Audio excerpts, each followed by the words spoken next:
Hi there, and welcome to the Surviving Trauma Stories of Hope podcast. In today's episode, I'm joined by Jared Altic, who joins me from his home in Kansas City, Kansas. Jared is a police chaplain, and I've asked him to join me and talk about a day in the life of a police chaplain. I wanted to know what a police chaplain does and what happens when he gets that call to attend to an unattended death or to make a death notification. Jared is so knowledgeable, and this episode was so insightful, and I learned so much. I'm sure you're going to enjoy it. And to my listeners, thank you so much for joining me on this journey. As always, stay tuned and keep listening. Hi, Jared. Welcome, and thank you so much for joining me today. It's so good to see Marlene. you. Hi. Good to see you too. Thank you. How are you doing? I'm doing well. I'm doing really well. I went to a couple roll calls at the police station this morning. Nice. I guess that's an early start for you. It is. That's the early day shift. It's before sunrise. Wow. That's commitment. So today we are going to talk about such an interesting topic. We're going to talk about parts of your profession as a police chaplain. Yes. And so before we start and we get into the meat of things, I know that you are a husband, a father, but for the listeners, why don't you tell us a bit more about yourself? Sure. I am a police chaplain in Kansas City, Kansas. I'm also a pastor at a church, and so I'm the preaching minister at a church, and I do that. That's my day job. That's the job that actually pays the bills. I volunteer as a chaplain. I've been married for 25 years. I have 5 kids. Been in the middle of the United States for most of my life, either in Kansas or Missouri. And so I love to travel, but I'm kind of set up here in the middle of nowhere. Some people call this flyover country. It's a great place to live. It's just, there's no mountains, there's no beaches. It's just a lot of good people, a lot of small and medium-sized towns and a few major cities, and very average weather, very average life, and really that's pretty nice. It's a good place to live. Yeah, and it suits you. It suits you quite well. Oh yeah. I when I was younger, I wanted to move and live internationally and go different places. But the older I get, the more content I am living specifically in Kansas City and being a minister, being a person who helps people. I'm very satisfied with that. I'm very content with that. That sounds wonderful. Sounds to me like you are living the path that you're supposed to live in this world. Yeah, I think so. If you remember the movie Chariots of Fire a long time ago, in that movie, the main character was going to be a missionary, but he was also an Olympic runner. And he said that when he ran, I think he was telling maybe a relative, he said, "When I run, I feel God's pleasure." And I feel that. I feel when I'm, helping with the police department or I'm helping in the church here in the community, I feel like, I can feel God's pleasure. Wonderful. So thank you so much for the introduction, Jared. Tell me, what is a police chaplain and how do you become a police chaplain? I get that question all the time because a lot of people don't understand. Many police departments don't have chaplains. And even when you do have a chaplain is so deeply buried behind the scenes that a lot of people don't realize a chaplain was there. We don't advertise ourselves very much. But a police chaplain, in short, is like a priest or a minister who is attached to an organization. So the military, a hospital. In my case, I volunteer with the police department. And so to become a chaplain, most chaplains are clergy members in the church first. They're not necessarily Christians. We have Buddhist or Jewish chaplains, occasionally Muslim chaplains. It is a Christian concept. It's something that first originated in Europe, specifically in England. That's been around for about 1,000 years, having a clergy member attached either to a court or to a military unit. And in the last 150 years, since there have been formal police departments, you've also seen clergy members attached to the police department. And really, we kind of fill two roles. We wear two different hats. One is a short-term role where if there is a death, then I get paged out and I respond to the scene of the crime or to the scene of the unattended death. And I'm there to provide comfort to the family. I'm there to, provide some dignity to the person who has died. I'm there to help, anybody there on scene. But that's short term. Typically, I'm not going to have much interaction with them after that one day.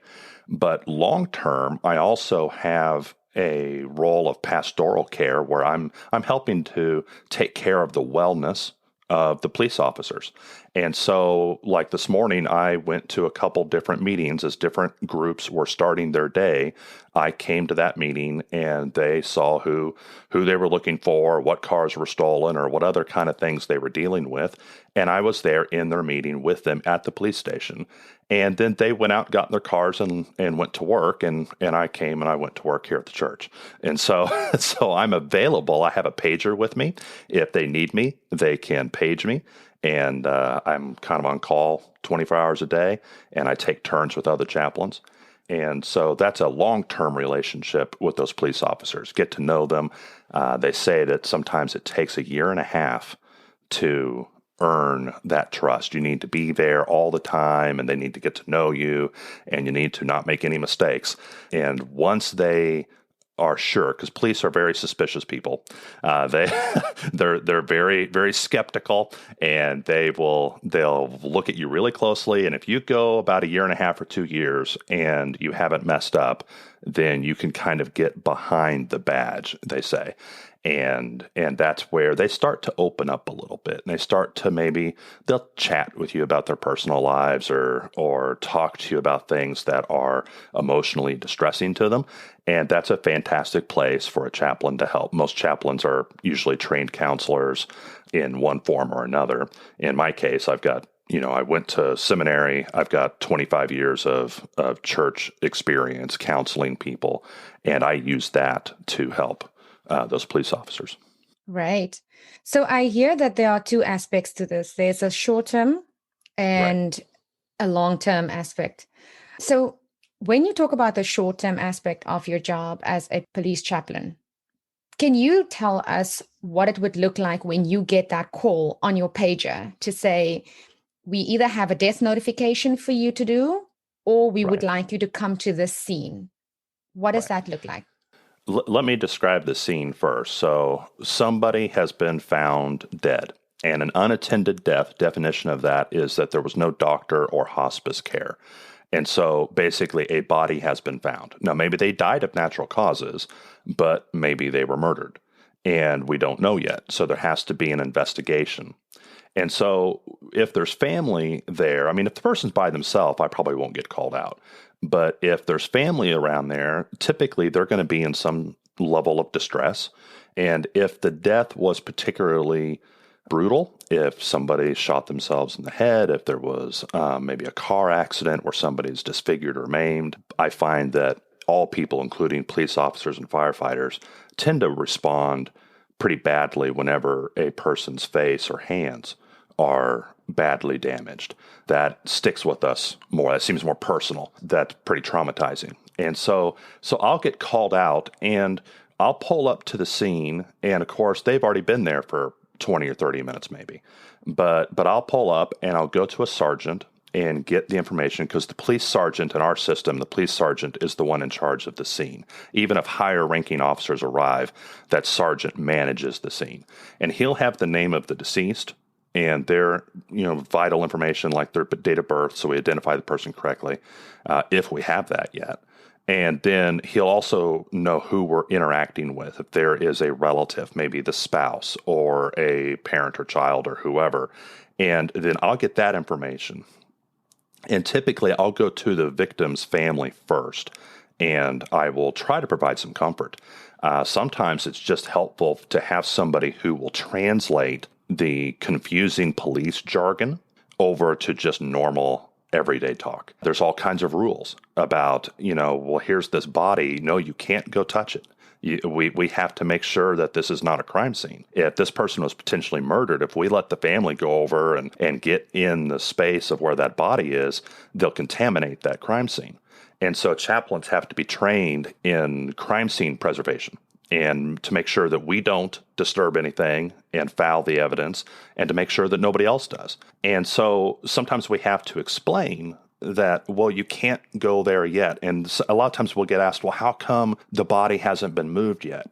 Because maybe several hours have passed. The longest I've ever been on a scene, I think, is 8 hours. And that was a double homicide, and there were bullet casings all over, and it was partly in a building and partly outside of a building. And in that case, the bodies had to remain in place until CSI, the crime scene investigation, could come and scan it. And they set up tripods with cameras that have satellite connections and GPS and everything. And it takes a 3D photo of the entire scene inside and outside. And they have to move those cameras, and it takes hours sometimes to set that up. And so they have a complete 3D model to, photographic quality of everything, the body, the blood on the ground, bullet casings. They have a picture of everything, and then they can go in the computer and it's really fascinating. But it takes hours to do that. And so sometimes I'm with the family reassuring them and telling them, hey, this is part of the process to find who did this. And ultimately, even though your loved one may be lying there for several hours, this is to respect their life, that their life matters so much that dozens of people are working through the heat or the cold, the day or the night, in order to make sure that this is not messed up and to do the very best job we can do. When that gets concluded, then the transportation company will arrive. And sometimes that's a funeral home or a coroner, depending on what the nature of the death was. Natural deaths usually we release directly to a funeral home to prepare for the funeral, where a homicide or if it's just unknown, there might need to be some sort of post-mortem exam, some type of autopsy done. And in either case, a van or a hearse will come to the scene after the detectives are finished, and they will transport that body, to the coroner or to the funeral home. And that's another place where I can step in and explain what's happening and help people understand that, okay, this is, sometimes it's difficult to get to a body because the body may be in a basement or up in an attic and there's narrow stairs, and it's very difficult to move a body because the body's very heavy. And I'll explain that, hey, we're going to move some furniture out of the way, and we're going to get your loved one on a gurney, and they'll be in a bag with a cover, and be very prim and proper looking and very respectful. But we're going to move this body out. And when that happens, I stand over the body as they're putting it in a body bag. I will try to provide some solemnity and some dignity to what's going on. I want to, make this an important event. This is the last time that someone is going to be leaving their home. It'll be the last time the family gets to see the person until the funeral. And so I will precede the body from the place where they died to the transportation vehicle, just like I would at a funeral. At a funeral, I walk ahead of the body to the hearse, and from the hearse to the graveside, I walk in front of the person. And I treat this as a very solemn event because that person's life mattered. They were a human being and a member of our community. And it's important that we treat this with respect. And it's not that cops and firefighters don't do that, but they're also working their job. And sometimes they're a bit distracted. And I think it's helpful if a chaplain can help create this, hey, we're still sensitive to the family of the victim, and we still care about what, about their feelings and about what they're going through in this moment. And so that would be a scene of unattended death.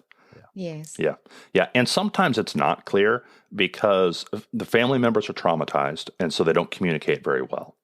And sometimes we're confused about who lives in the home or who is related to whom. And sometimes people lie. And they'll say that they're family because they are afraid they'll be told to go away otherwise. And they may not be family, but they may feel a connection. And we sometimes discover over the course of time who is actually connected to who. And that can be confusing, but we work through it. We try to treat everybody with respect and dignity. Yeah. Yeah, a death notification is a little bit different because a lot of times there'll be a body. We had one here a few years ago where somebody was walking out on the frozen lake. They were walking on the ice. And a lot of times in movies, you see someone break through the ice and it creates a neat little hole and they're like up to their chest in a hole in the ice. And that's not always how it works. Sometimes the ice will crack in a big long crack and the ice that they're standing on will tilt and they'll slide off under the piece of ice that didn't move, and the part they were standing on will basically pivot back and close.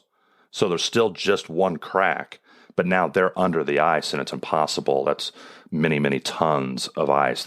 No human could lift that, so they drown. And we had an individual that died in that way here a while back, and they were missing for a month. And then the lake thawed out as springtime came, and the body was discovered. It took a little while to identify it. And so the family knew that their loved one was gone. They didn't have an answer, and they knew that a body was discovered, but that connection wasn't made yet. And so the police department, actually it was the sheriff's office in this case, called me, and I went with a couple officers and we notified them. We knock on their door. We clarify who we're speaking to make sure we have the right family, that, are you so-and-so? Is this person your relative? And we clarify precisely through several steps who it is that we're talking to so we don't make a mistake. And then we tell them in a kind but very direct way that your loved one has died. We try not to use any euphemisms. We don't say that they passed away or they're not with us anymore because that's too vague. We try to be very direct, and that's a little bit rough, a little bit harsh, but it's better ultimately to be direct than to be confusing.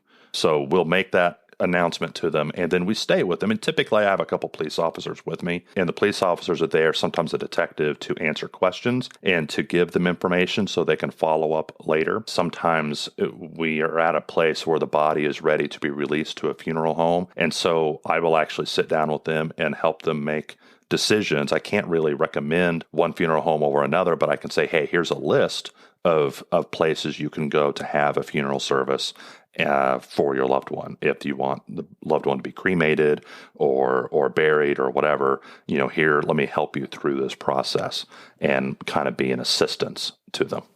Okay. Because that kind of leads me to my next question. You provide them with the support and the guidance at the time. Do you continue to check up with them afterward, or do you hand them over to other services? There's usually a handoff, and that handoff may happen at different levels. Sometimes I will ask in that first few minutes, do you have a priest or a minister, somebody that you rely upon, some helper of whatever kind, could even be a counselor or a psychologist or psychiatrist. Do you have somebody you want me to contact? And so sometimes I'm functioning very much as like a paramedic would, where a paramedic is in the ambulance and takes the person to the doctor for long-term care. I'm just there to stabilize you in the moment. And so I will sometimes be on the phone and be contacting a church leader or some other community leader, somebody that helps them. And then I hand off, and I don't necessarily have contact with them again. We also have some victim services that provide support for people who are victims of homicides. And so if your loved one is murdered, there are several things, everything from counseling to legal counseling to different types of support to help you through the process. If the murderer is captured and goes to trial, they help you all the way through that as the family of the victim. And I will sometimes give them, I have a folder and a book and some other information that I can give them. And sometimes there will be a representative from our victim services unit that will be there to help the family. And so I may hand off to them, and they'll have recurring contact with the family where I probably won't, because I'm not really part of that unit specifically. The chaplains are under victim services, but that's not specifically our job. And so I will usually hand off. Very rarely a chaplain might get asked to conduct a funeral, and that would be a week or two later. But usually when I go to the scene of an unattended death, I don't have any long-term relationship. My long-term relationship and my long-term care that I provide is usually with the firefighters and police officers. Yeah. So I have heard that police officers, paramedics, firefighters, basically the first responders, they can be very cliquey. So as an outsider, for lack of a better word, how do you build rapport and get them to trust you? I wish there was an easy way to do that, and there's not. Because I am not a sworn officer, I'm not technically one of them, then I am an outsider. And it takes a long time for suspicious police officers to feel like you're part of their group. And I think there's a couple things that can be done if you're a chaplain and you're finding that you're having trouble getting involved and getting connected and you always feel like an outsider. Part of it is to get the jargon down. And one of the most important parts of the jargon is not just the radio codes they use. They use 10 codes here in the United States, and 10-4, what's your 10-20, et cetera, et cetera. I need a 10-85. Those all mean things. And it's helpful to know that information. But I think especially understanding rank, because most police departments have a very military-like structure, and you really need to study up on that and know this is a sergeant, this is a captain, that's a major, or that's the chief, and you need to call people by the correct rank. You mess that up, you identify that I'm an outsider and I don't know anything, and then they don't want to hear what you have to say, even though you might be an expert on PTSD or trauma or moral injuries or whatever else. They don't care because you called the captain a sergeant. And so getting things like that correct is a big help.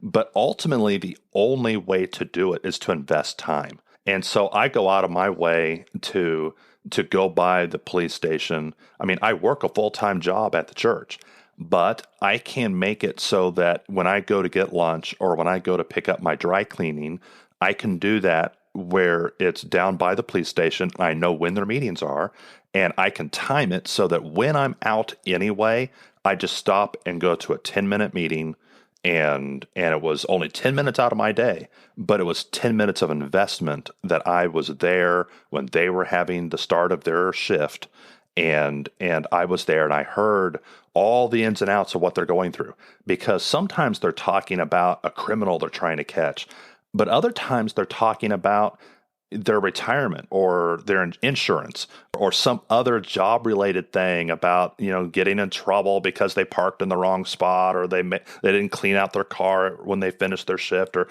sometimes it's trivial things. And sharing all of that experience, the good, the bad, the traumatic, and the mundane, builds rapport. And you can only do that if you invest the time. And so somebody who wants to be a chaplain and just comes in for 5 minutes and announces, "Hey, I'm important, you should listen to me." Cops are not going to do that. They don't care who you are. They know that you don't know, and you're not going to get any traction whatsoever. And so you just have to invest and show that you're interested in them more than you're interested in yourself, and put in the time. As a police chaplain, do you have one-on-one sessions with the police officers, or do they have a designated person responsible for looking after their mental health? That does happen, and I'm not the only one. At our department, we have a officer who is in charge of officer wellness, and they actually have a pair of dogs that are trained comfort dogs. And so after a shooting or something, that officer will come by with the dogs, and the dogs are there, and the officers play with the dogs, and it's all really good. There's a psychiatrist, so you can get professional, like medical level counseling if that's what you want. There's also peer support, which is an organized group of fellow officers who have received some training in counseling and support. And so you can go talk to a coworker who has been trained to help you through things. And that's helpful because that person's an insider. But the chaplain represents another avenue. And I think there's advantage and disadvantage. Disadvantage is I've never been a cop. I've never been in law enforcement. I've never even wanted to be a cop.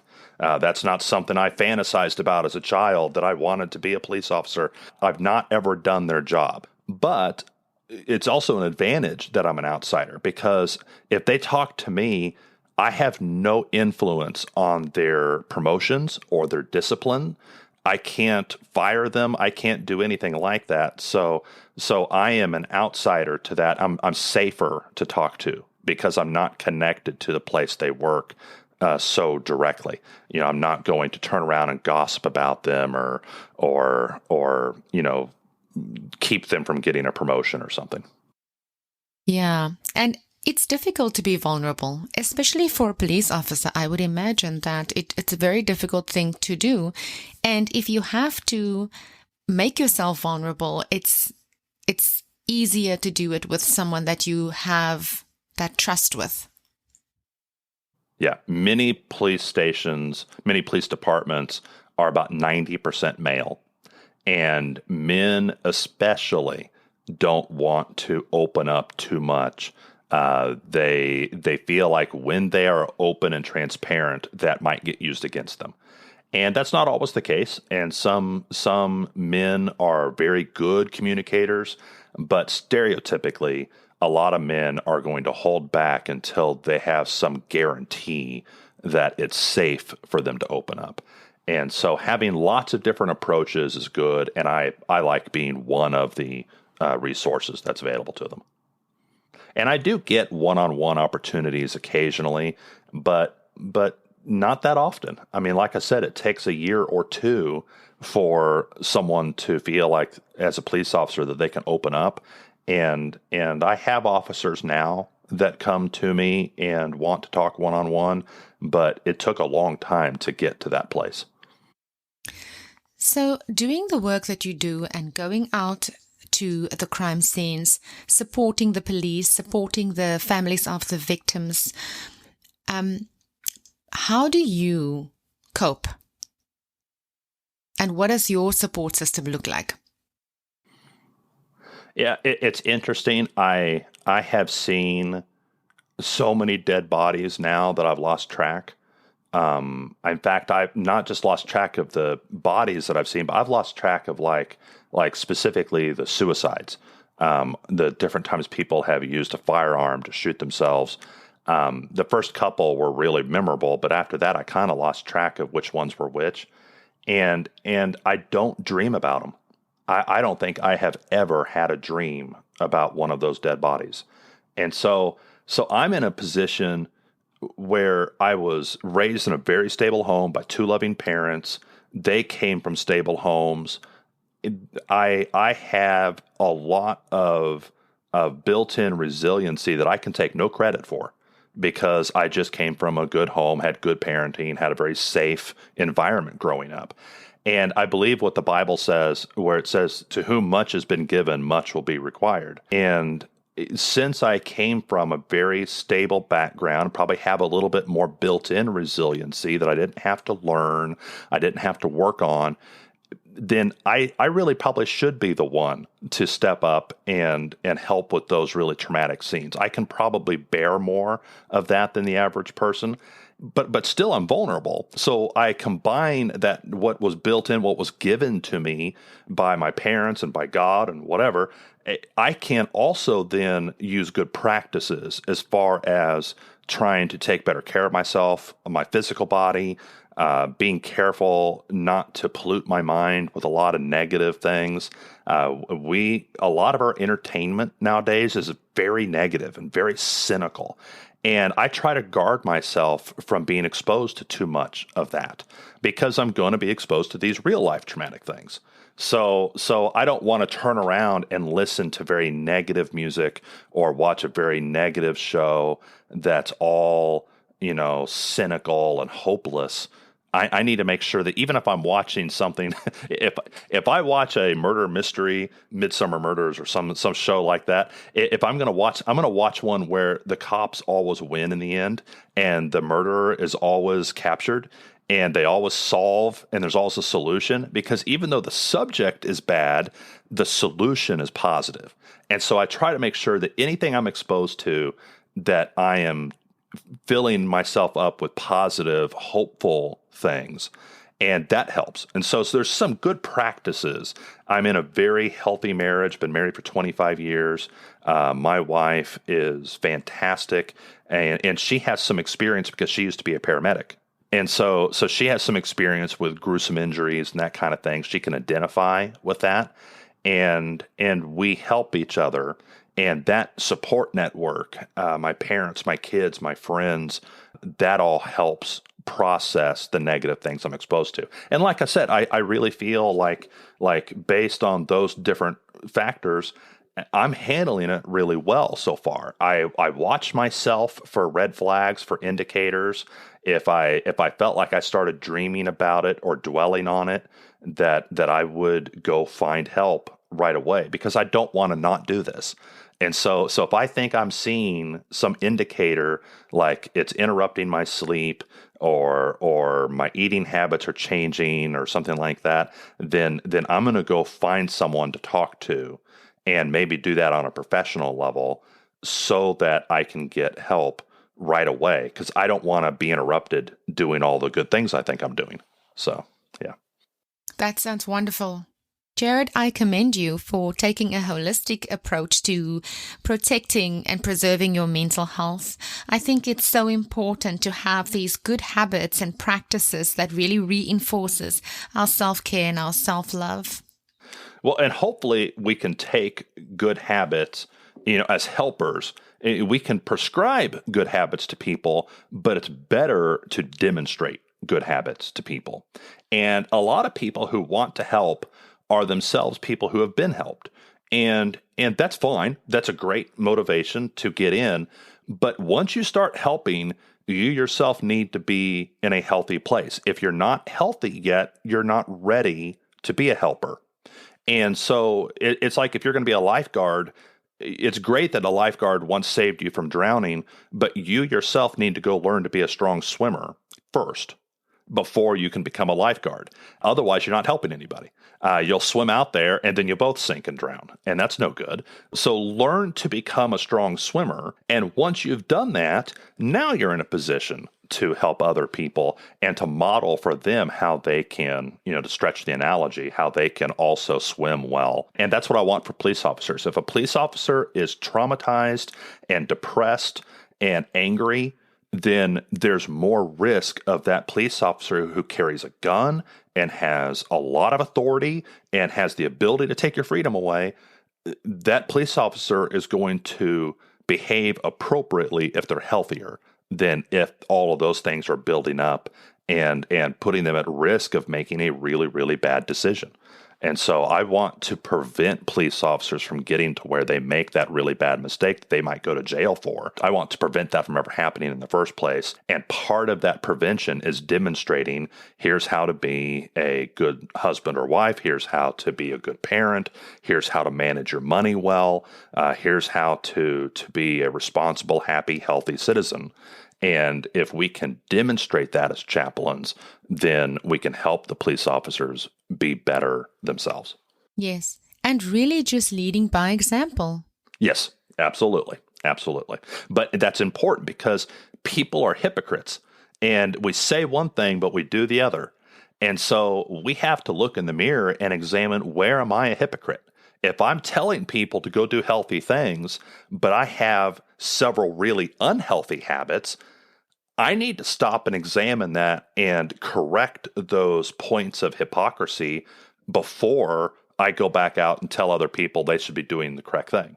And so that's part of, I've been a minister for 25 years in a church, pastor in a church, and I've done the last 21 years in the same church, in just one church. And so it's very unusual because a lot of ministers move every few years. And so I've stayed in one church for 21 years, in part because I've taken this very seriously about finding my shortcomings, my hypocrisies.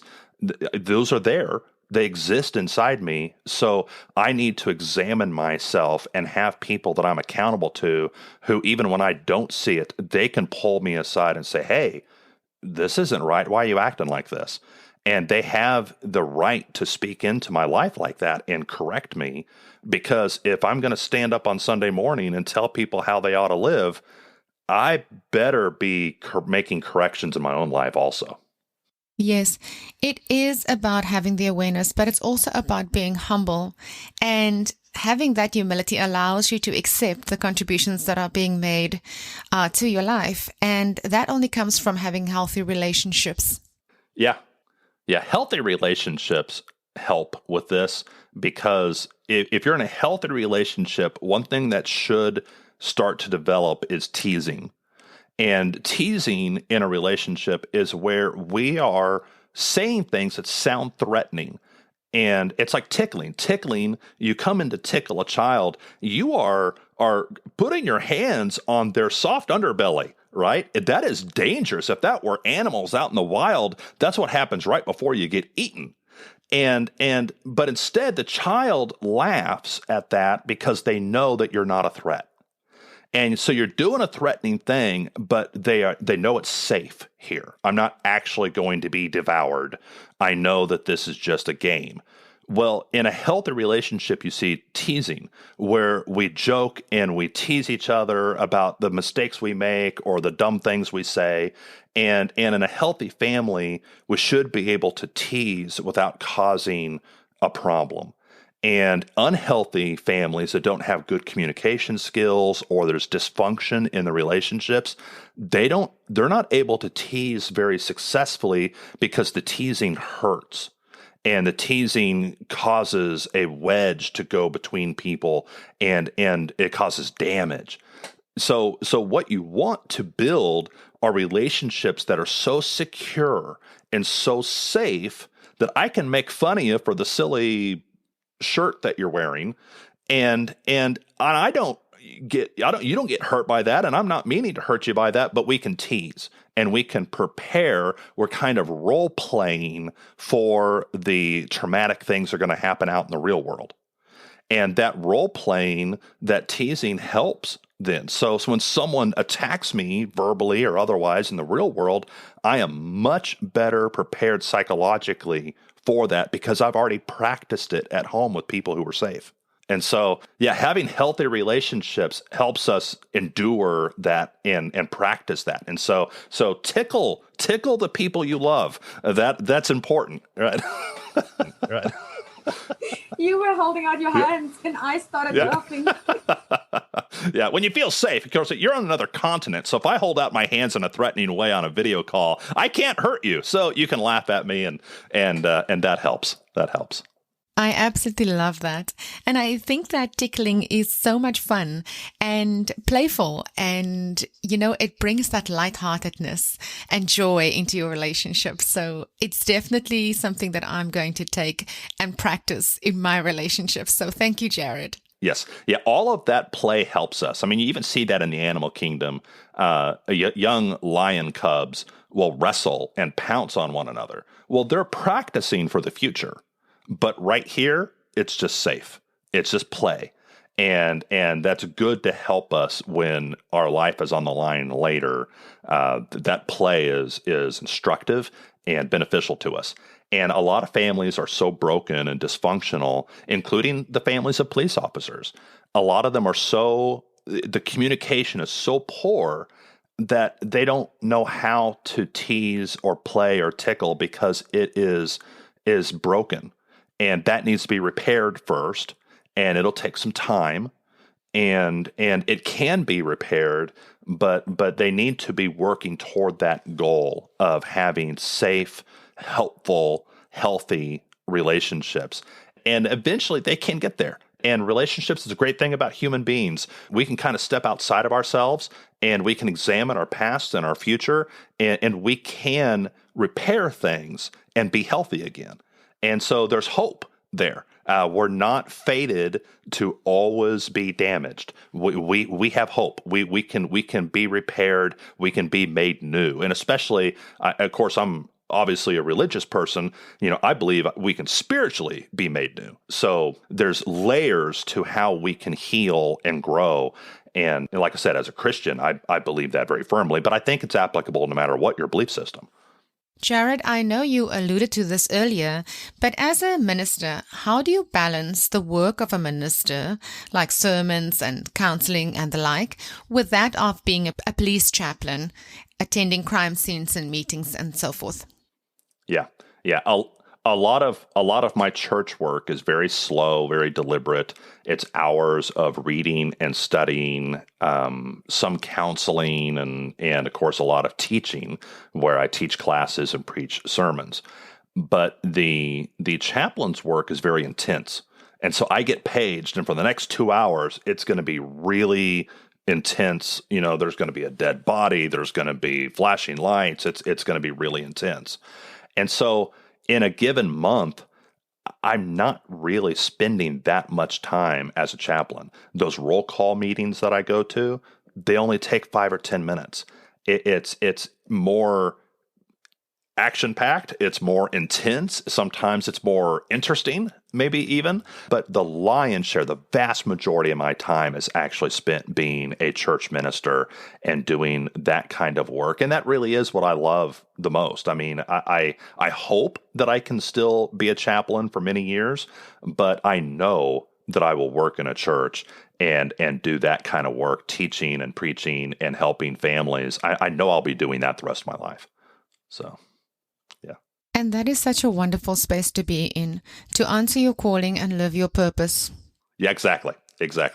Yeah, I see working as a police chaplain, volunteering as a police chaplain, I see that as an extension of what I'm already doing. To me, that's not two separate things. It is maybe a separate gear that I'm shifting into, but it's very much the same job. It's an extension.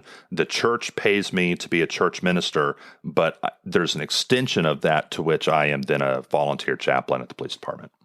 Well, Jared, thank you so much for the work that you do and the services that you rendered for the police officers and the victims and their families. And thank you for doing your work with such compassion.